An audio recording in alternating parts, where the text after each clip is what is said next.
అటువంటి అంశం ఏంటంటే రాబోయేటటువంటి రోజుల్లో ఇక ప్రభుత్వాలు అబ్బాయిల్ని అమ్మాయిల్ని బలవంతంగా గదుల్లోకి పంపించి కావాల్సినటువంటి సెడిటివ్స్ ఇచ్చి కాపురాలు చేసి పిల్లలు కానీ మీరు పెళ్లి చేసుకున్నా లేకపోయినా పర్లేదు అంటారేమో తెలియదు.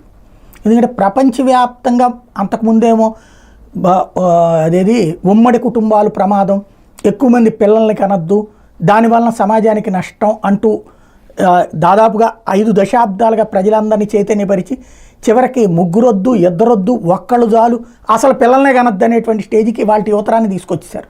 సైకలాజికల్గా పిల్లలు లేకుండా ఉంటే బాగుంటుంది, పెళ్ళే లేకుండా ఉంటే ఇంకా బాగుంటుంది అనేటటువంటి స్థితికి ఇవాళ యువతరం వచ్చేసాక ఇప్పుడు ప్రపంచ దేశాలన్నీ బాబు బాబు బాబు బాబు కనండి పిల్లల్ని అంటున్నారు.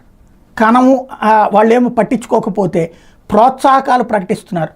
వివిధ దేశాల్లో జపాన్ లాంటి చోట్లను, జర్మనీ లాంటి చోట్ల అనేక దేశాల్లో పిల్లల్ని కంటే ఇంత డబ్బులు ఇస్తాం, చైనాతో సహా నడుస్తున్నటువంటి పరిస్థితి.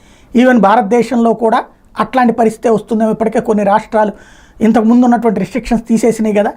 ఇప్పుడు తాజాగా చూస్తే ఎవరైతే పుతిన్ చెప్తున్నారు రష్యాలో జనాభా తగ్గుతున్నటువంటి వేళ జననాల రేటు పెంచేందుకు రష్యా గతంలో చేసినటువంటి చట్టాలన్నిటి మార్చేందుకు అబార్షన్ విడాకులు ఇక పైన కష్టమే, అందుకు అంగీకరించరు. అదే సందర్భంలో ఎవరైనా సరే రష్యాలో పిల్లల్ని కనేటటువంటి వాళ్ళకి అంటే మీరు ఉద్యోగం చేయండి, లంచ్ బ్రేక్లో సంసారం చేయండి, సంసారం చేసుకుని పిల్లల్ని కానండి. ఇది తాజాగా పుతిన్ చేస్తున్నటువంటి సూచన. ఇక ఇక్కడ దాకా వచ్చేసింది. ఇప్పుడు లంచ్ బ్రేక్లో సంసారం చేసుకోండి, పిల్లల్ని కానండి దాకా ఒక దేశాధ్యక్షుడే మాట్లాడాడు. ఇక రాబోయేటటువంటి రోజుల్లో ప్యాకేజీలు ప్రకటిస్తారేమో.